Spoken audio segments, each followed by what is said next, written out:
Alright, folks, Wes Anderson dropped The French Dispatch recently. I watched 7 films. No, I watched 6 in the lead up. And now I have 7 of his films to rank. Let's do it.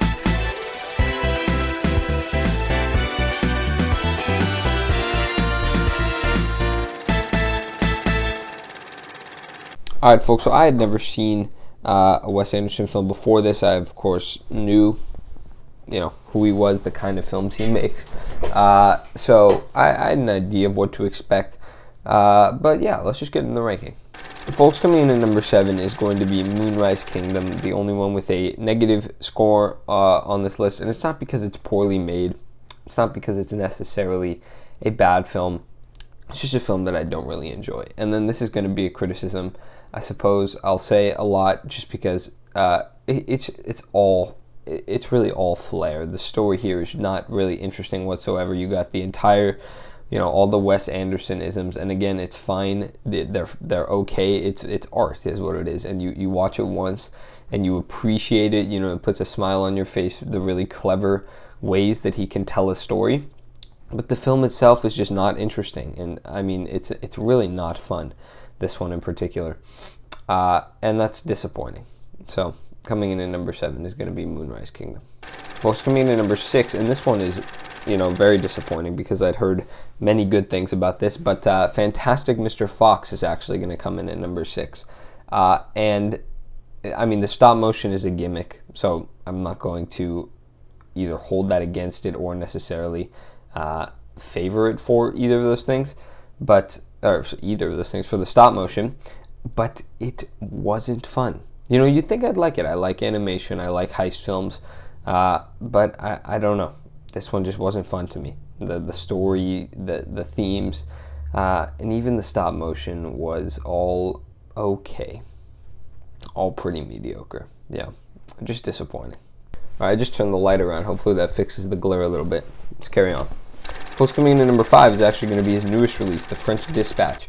And I do want to clarify that the next 4 are Bs, which may not make you think too highly of Wes Anderson's filmography if you haven't seen it before, but I did enjoy all of the next 4 of these. The Fantastic Mr. Fox is definitely a low B, and then the rest of these are all relatively high. So The French Dispatch is coming in at number 5, very Wes Anderson, of course, and then the thing holding me back from putting this any higher is just the rewatchability. I'm not sure that this is one that I'll want to return to. I appreciate the stories being told here. I liked watching it. I'm glad I did.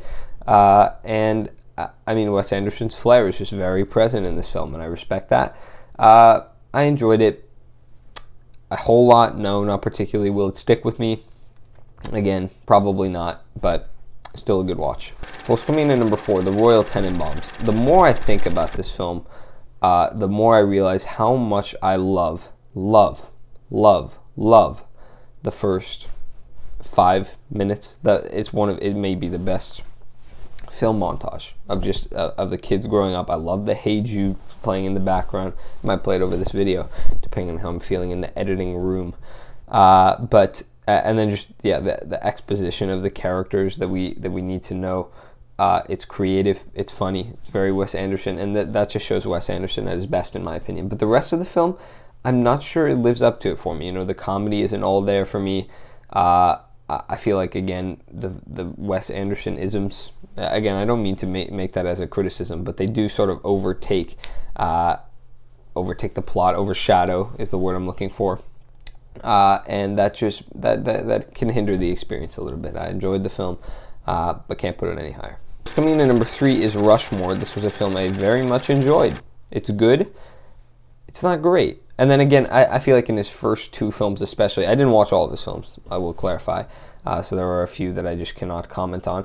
But the first 2, Bottle Rocket and Rushmore, are definitely, they have the Wes Anderson-isms. It's not as present. You can clearly see that with a bigger budget, with more time to flesh out the kind of stories he wants to tell, that he is telling these more elaborate and visually dazzling stories. But here, you can definitely tell who it's made by without it being overbearing. And I appreciate the story coming first in Rushmore. Folks, coming in at number 2 is going to be The Grand Budapest Hotel. And I think this is just the best weaving. I think, again, I differentiate. I think there's a period in Wes Anderson's catalog where he just really embraces the flair. I think it probably starts in the Royal Tenenbaums. Again, I haven't seen Darjeeling Limited. I haven't seen Life Aquatic of Steve Zissou. I think those are the only two I haven't seen. But then, you get Moonrise Kingdom, you get Grand Budapest Hotel, you get most recently The French Dispatch. And they're all very, the Wes Anderson that we've come to know, as Wes Anderson. And I think this one does the best job of weaving the story and the visual flair, because I think it is phenomenal. It's beautiful. It's a gorgeous film that just looks amazing, really puts you, it gives you such a nice vibe. But there's something so wholesome about off many of the sets, many of the locations. It's really a very comforting film that also is just such a great story behind it that I really liked it. But folks, coming in at number 1 is actually going to be his first film, Bottle Rocket, because I just thought this was, I'll use the words I wrote, hilarious, charming, and quaint. It manages to be entertaining. It manages to be so fun. And it's clear why Wes Anderson, of course, was given the opportunity to further his career. It's just such a fun film, It's Owen Wilson and Luke Wilson, just their chemistry here. It's very sweet. The heist aspect of it all, of course, the comedy is on point. I don't know what more to say. I really enjoyed Bottle Rocket. It's my favorite of Wes Anderson's films. I will be surprised to see if I ever do rewatch, I obviously will rewatch some of these in the future, and see how it shifts. Because I wonder, rewatchability is definitely a major question when it comes to Wes Anderson's catalog. Of course, I saw all of these for the first time this time around. So will it change? Most certainly, I think it will change. But for now, Bottle Rocket is an A. And it's number 1.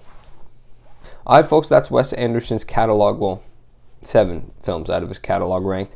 Let me know your Wes Anderson film ranking. Doesn't matter how many you've seen, or if you've seen The French Dispatch, let me know your thoughts on The French Dispatch, folks. I've been EDPC. I just touched the mic. I'm so sorry. If that's loud, I'll mute it. I've been EDPC Reviews. You've been amazing. I'll see you in the next video. Bye-bye.